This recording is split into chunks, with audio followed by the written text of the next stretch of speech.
Ladies and gentlemen, thank you for joining us live on Lifetime TV for the Married at First Sight Second Chances Final. Here we have the beautiful Miss Vanessa, and up to bat, Andre Forbes, playing for the championship, playing for her heart against Shannon. This matchup we thought would never happen, but it's here and it's going down today. Andre has no idea how much he's up by, and he's just going to this for the win. Let's see if he can pull it off. It's been a rough season for this kid, but he looks good tonight. This is a look we've never seen from him before. He's got a nice suit on and he looks like he's ready to go. This kid's come to win it all. This kid's quite amazing, I should tell you that. After messing up earlier this year with the cheating incident, he's found a way to bounce himself back. Not only that, but he's got the IKEA scandal and the smacking scandal down pat, and he's put them all behind him, and now he's in the championship and he's playing for our heart. This kid, oh my God, I don't know how he does it, but the great ones usually find a way, and this kid's nothing short of that. He's playing for the beautiful Miss Vanessa's heart, and I know he's going all out. Let's see what he's got for us in store tonight. Oh, he's going to the pocket. What's he got? He pulls out a note. Looks like he's written something beautiful down for the beautiful Miss Vanessa. Oh, here we go. We're going to hear some poetic act. Oh my God! Oh, he just ripped a note! He's going off the top of his head. This is the likes of which we've only seen Jay-Z do. This, oh my God, this could be legendary. He's going straight from the heart on this one. You gotta respect this kid. He's come to play, he's going it straight from the heart, he's putting everything on the line, and it's coming all off the top of his head and the top of his heart. This is what I like to see, ladies and gentlemen. Someone who goes all out and isn't afraid to show his emotions. This is gonna be a beautiful thing. And I know he's spitting straight poetry for her. This is amazing. The points he's earning here is going to put him in definitely. Oh my God. I think she's listening. She's liking it. She's liking what she hears. I see a smile on her face. Ladies and gentlemen, this is what we came to see. And Dre Forbes is not disappointing us. This kid right here, he's something special. All right. Oh, she's going for the hug. She appreciates what he said. This kid, he knows what he's doing. And he looks like he's got this one in the bag. She's got some words for him, and I think he's going to listen. Every woman appreciates a good listener. Yes, there you go. Dre Forbes looks like he's going to take the lead. Oh, yes. Yep. It looks like she's spitting from the heart as well. This is amazing. It's almost as if I feel like he's going to win this. He's come out strong. He looks focused. She looks like she's interested. He looks like he's interested. This could be the start of something beautiful. He's taking it in. And she's spitting from the heart. Oh, the beautiful Miss Vanessa. She's quite a charmer. And here she goes. Oh, he's feeling it. And I think this is a type of magic that makes a beautiful team. All right, we're loving what we're hearing. This is what we wanted to hear. And I know Dre Forbes is super excited. He's looking like he's taking it in. She's looking like she's feeling it. This is an amazing moment. All right, yeah. Okay. Oh, then the smile. It's going back and forth. They're feeling each other.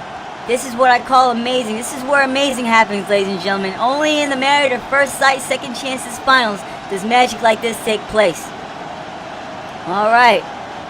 This looks like he's wrapping it up. He's got this one in the bag. All he's got to do is hold on to the lead and keep going. This is what we came to see, and Dre Forbes is putting on a show. Oh, what's he doing now, ladies and gentlemen? What's he doing now? Oh my God! Why would he pull such a play when he's in the lead? Oh, the nerve of this kid. He's got some heart. He's going for the dagger. He's going for the win. He's not taking any chances. He pulls out a ring. Oh my God! Surprised her out of nowhere. Out of nowhere! This kid right here. I'll tell you, ladies and gentlemen, this is what I like to see. Not only is this kid trying to win, he's trying to take it all. He's making sure there's no denying his greatness. There's no denying the championship. There's no denying the love. And here we go. Oh my God! Here she goes. She's standing up. And he's going back to the one-leg kneel. This is it. This is what we came to see. Is he going to kneel the dagger? Oh, yes, ladies and gentlemen. He did it. He did it. Out of nowhere. Dre Forbes pulls off the upset. From day one, I had this kid pegged. I knew he was good, but I didn't know he'd be this good. Ladies and gentlemen, I love it. I love it, I tell you. This is amazing. This is what we came to see. What magic did we see tonight? A deep dagger for the win. The ring. No one out of nowhere pulls out the ring. No one saw that coming. And sure enough, he got the win. Ladies and gentlemen, thank you for joining us live on Lifetime for the Married at First Sight Second Chances finale. This is amazing. This is what we came to see. Magic in its truest form, and we sure saw it. Thank you guys so much. Y'all have a good one. This is Jim Bob out. So, first and foremost, I want to thank you guys for being here. You could have been anywhere else in the world, but you're here with me. Dun, dun, dun, dun. All right, let's get this show on the road. Welcome. This is Dre Forbes, a.k.a. Mop Top, a.k.a. Smacky Beckham, a.k.a. Foxtail Beckham, a.k.a. Vanessa's man. All right, so the show's over. Tonight, I want to talk to you about a bunch of stuff. I want to touch on the trip we took to LA for the reunion. I also want to touch on some stuff as far as trust, loyalty, honesty goes. So tonight I'm going to start off with trust. While I was working on my master's, I actually took a class called Surviving the Zombie Apocalypse, which was really a crisis management type of class. It taught you how to act ethical and reasonable under pressure, such as a zombie apocalypse, or if you're in the business world, if anything's going wrong or stuff's hitting the fan, you got to keep it cool, keep calm, and be able to manage the situation. So it made me not only a good person in a crisis or emergency situation when stuff's against the wall or fans, just different way of thinking about stuff, making sure things still get done properly. But it also taught me a lot of stuff about life in general. So it was a really good course, and it was disguised as a zombie apocalypse course to kind of pique our interest. But once you joined in, you gained so much more knowledge. Now, trust is the backbone of everything, in my opinion. There's 3 levels of trust, which we learned, and first is deterrence, second is knowledge base, and the third is identity.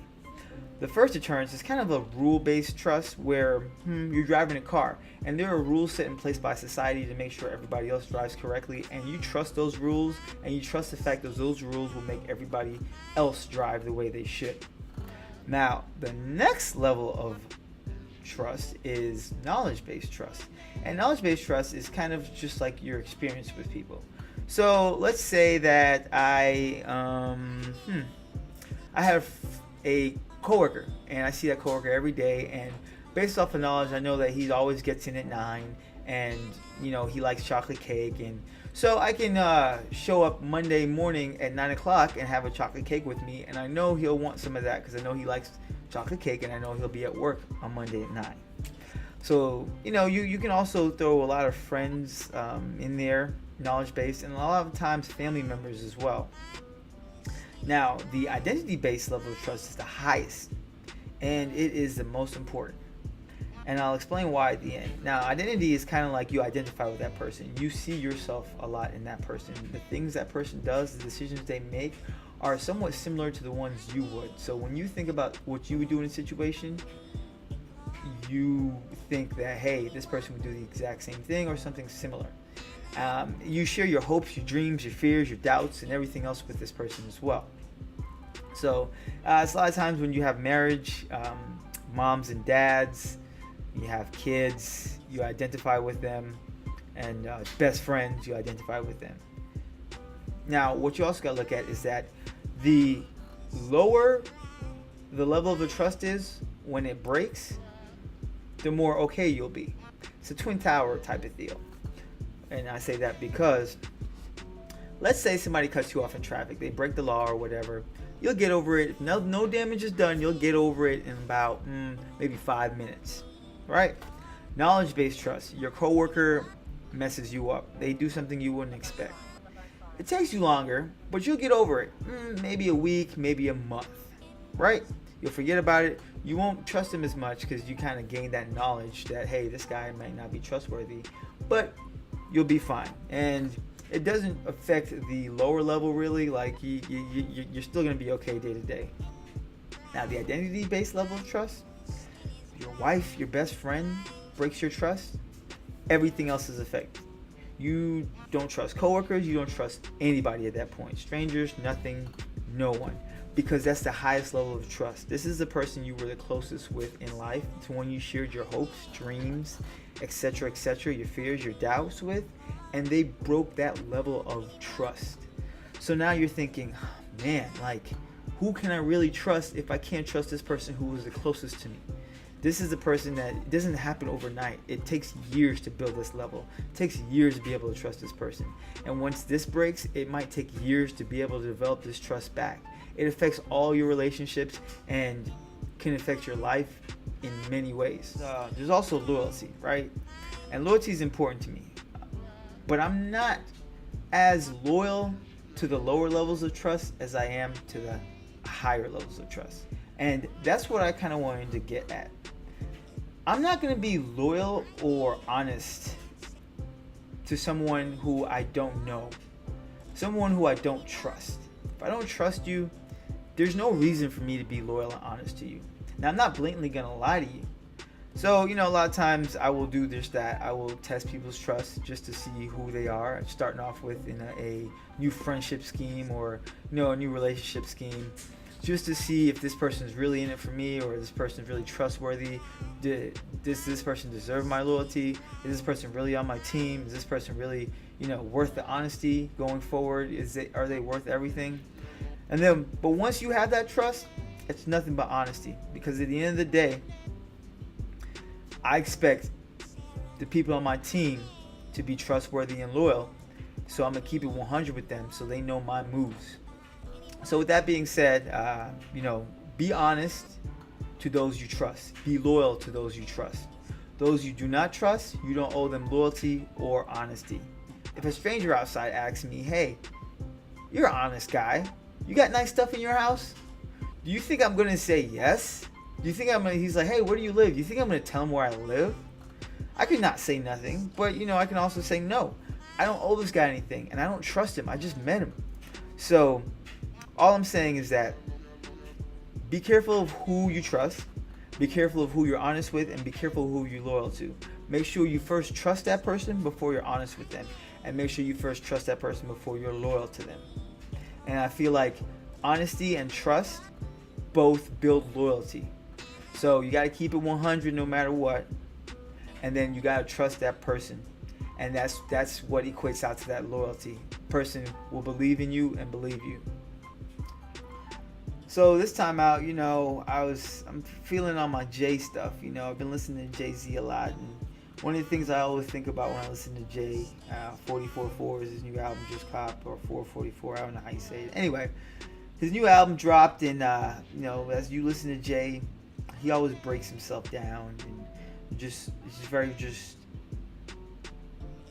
very telling of his situation, very telling of who he is.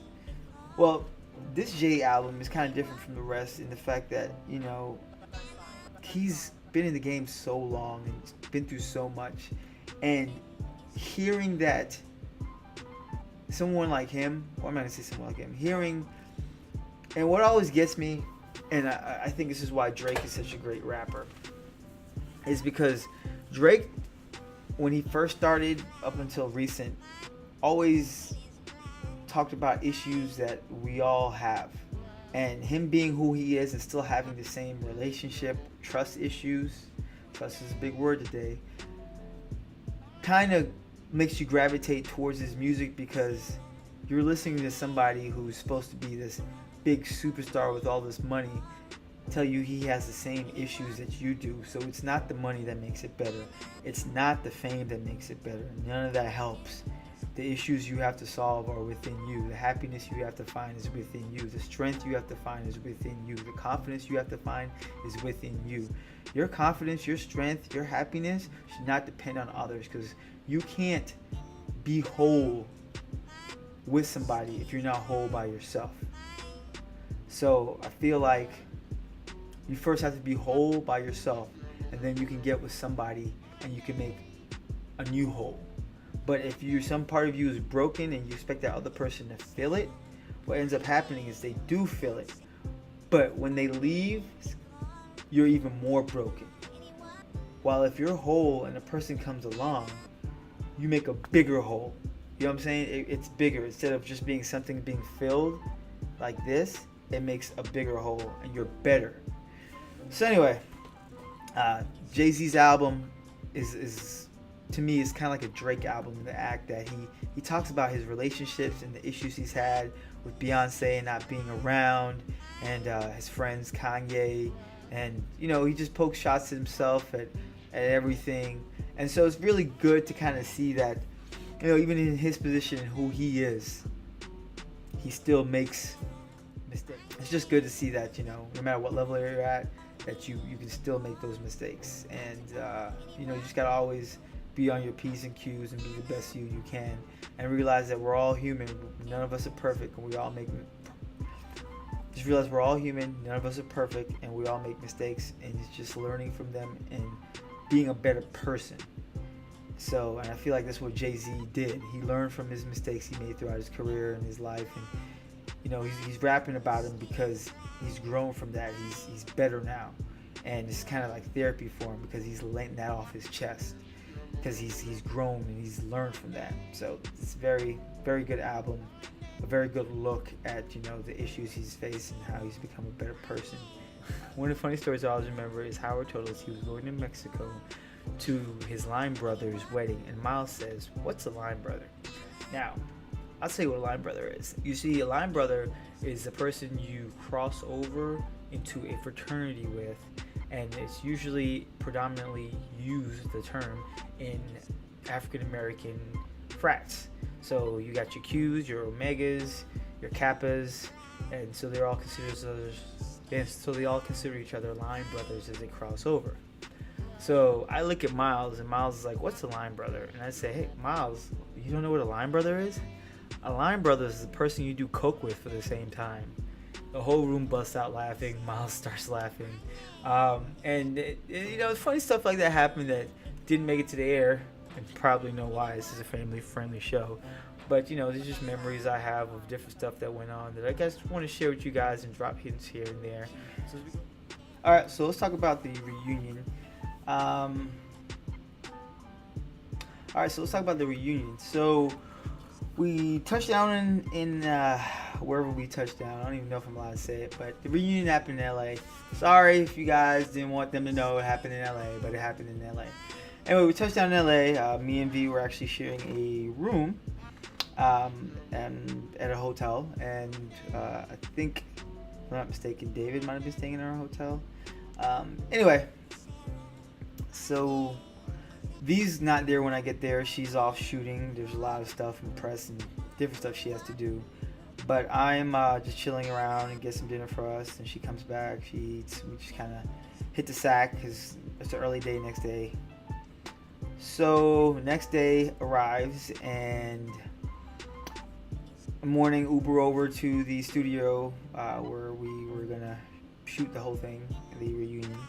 We get there, and there's Miles is there, Shannon's there, and Nathan's there. We're kind of not allowed to talk to each other. And the reason being is we're in a room, we can't talk to each other, and no one knows that I've actually proposed to V yet. So I'm not allowed to tell them this, and they didn't want a lot of talking to go on because they kind of want the first time that we... Okay. So we touched down in LA, and me and V are sharing a room, and at a hotel and whatnot. And so we touched down in LA, and me and V are sharing a hotel room. And when I get there, she's not there, but she eventually rolls in. We got some dinner ready and ate, and just kind of go to sleep because we had an early day ahead of us the next day. She had to wake up earlier than I did and get to the studio. She was recording when I got to LA. Because we all had to take separate flights. They didn't want it to seem like, oh, okay, you guys are flying together, you and V, obviously you won. Because at the time, no one knew who won. Miles didn't know if Shannon or I won, and Shannon figured I won, but nobody else knew who won. So that was always very interesting to me that, we're sitting in a room, Shannon knows I won, Miles doesn't know I won. We're not allowed to talk to each other, and this is the next day. We're not allowed to talk to each other, and it's because no one knows who won except Shannon and me. And at the same time, Shannon doesn't know that I proposed to V. So it's one of those things where everyone's just like silent and looking at each other and making eye signals. And then those wonderful producers are like, hey guys, come on now, come on. So eventually what happens is all the guys get to the stage, and they're all there, they're all on stage, and I'm actually not allowed out yet. And this is because Miles, Shannon, and Nathan spoke with Vanessa, and they just kind of told how they felt about the whole process and how everything went down on their side, and just how they're feeling afterwards. And Nathan and her kind of got into it, as I heard. I actually didn't see it because, like I said, I wasn't on stage. I was just kind of chilling in the room by myself, which is like, hey, I won this. I won V's heart, and I'm the odd man out. Like, what's going on? So anyway, if you look at it, I probably got the least amount of stage time, which doesn't bother me at all. It's just funny. Like, I'm just sitting back by myself 99% of the time. Anyway, so eventually what happens is the other guys come back, and we finally actually get to meet David. This is our actual first time meeting David. My first time meeting David, and because we, at the time of shooting, we didn't interact with any of these people during shooting. So while we were filming, we never met any of those people from the other side of the show. So we met David. He talks about the whole process for him, how it went and whatnot.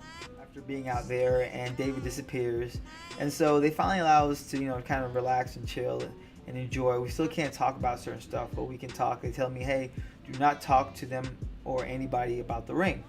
So now the guys all know I won and whatnot. They're congratulating me and whatnot, and eventually Nathan dips out of there and he's gone. And but before Nathan leaves, we're all sitting there and we've been drinking a little bit, and all of a sudden out of nowhere we see David pop in through the door. The producers are talking to him. He says, I'm not going back out there. No, these women they're ganging up against me. It's crazy. And we're like, whoa, what's going on? This is because we had no idea of the drama going on the other side at the moment. We didn't have a lot of drama on our side. We were just guys, trying to fight for V's heart. So to see him pop in like this and see the look on his face, the duress, everything happening at this time, the producers trying to call him back to the stage, we're just like, wow. So he goes back to the stage eventually, and if my memory serves me right, there's another time he actually pops back up, but I can't remember if he popped back into the room or not. It's anyway, because I was probably a little tipsy at that point. So anyway, he goes to the stage, and eventually they call the guys out to the stage to join him, and all the other guys go first. Nathan goes home, and all the other guys, Miles and Shane, head to the stage. So Miles and Shane are on stage, and I'm sitting back still a little bit, and I keep drinking, and eventually they call me out, and I go out there, and I get to sit next to V. I see V, and we all convene, and the pastor Calvin's there, and Dr. Rachel's there, and we're just sitting there. Pastor Calvin's there and Rachel's there, and we're just kind of all sitting there, and they're asking questions here and there. But I can still feel the tension between David, who's sitting to the right of me, and all the girls over there. David congratulates me on what happened, and they kind of break the news that I proposed to V, and all the girls look super shocked because I feel like their side of the show went way different than our side of the show. And you can kind of tell and look, and I think Shannon questioned me about like this move, like what is it, like oh my god, like you're engaged to her, like what happened? And then I just kind of explained it to Shannon, like it's a promise that we're going to take this journey together, and it's going to end up in marriage, and that's what an engagement ring is. So I'm on this journey with her, and I'm going to stay on this journey with her, and we're going to move forward, and we're moving towards marriage. That's the big thing about getting engaged. It's the thing, you're gonna move towards marriage with that person. And so I feel like Shannon in the end finally understood it. It's a war, it's a fight, but I think in the end Shannon finally understood what I was saying, like hey, we're moving forward. But then again, he might not have, who knows. But that's my duty either way. Shout out to Shannon. Vanessa's birthday just passed. Happy birthday, bae. And on Vanessa's birthday just passed. Happy birthday, bae. And on Sunday, we had a small get-together for her, and Shannon showed up. Like I said, Shannon, since this has all happened, he's been real supportive of our relationship. He's been a good guy, and so just want to give a shout out to Shannon. Like, the finale didn't go the way I thought you would have handled it, my dude. But you did what you did. You are who you are, and in the end, you're a good guy. And I can tell that because you're supportive of our relationships. And I can tell also that you did have feelings for her. You can tell it was real by the way he reacted. I feel like if he just kind of push it to the side and be like, I feel you. It's whatever. Like, I don't think he would have, done that I don't think he would have reacted the way he reacted if he didn't feel it, if he didn't wasn't into it. And so he did care, and Shannon's a very caring guy, and it's one of those things where you just don't want to get hurt, and he was just trying to avoid getting hurt because he was hurt. He felt like he was getting picked and he didn't get picked, so he just was trying to save his heart. So I don't look at it as him trying to be as disrespectful to her as him trying to save his heart from being broken. And so that's what you guys got to look at. Like, he may have handled it a little wrong, yeah, but it wasn't out of disrespect as much as it was for trying to protect his own heart.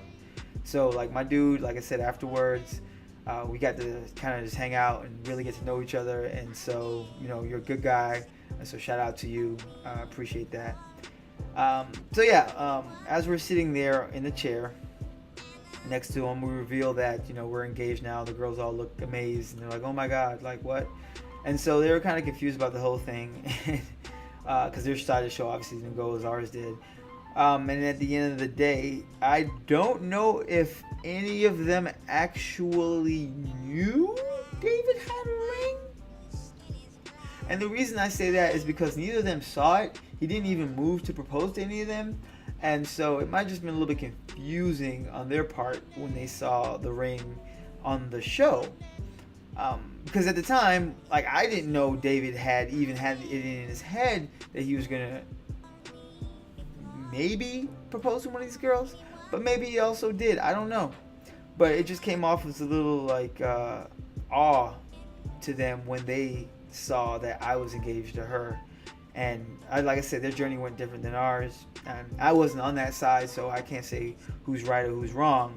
But I can say from what I saw on the TV, from my perception, like, we all had the same perspective, but from my perception, I'm leaning towards one side over the other. Now, I'm not going to say what side that is, but just know that there's a lot that goes on. Anyway, with all that being said, like, it was at the time we met them, the girls, we just thought they were crazy, like, because all we see is them yelling at David, like, okay, like, and he's telling us that they're all ganging up on him, which they were. I mean, it's 5 or 6 girls on one guy, so it's typically a gang up.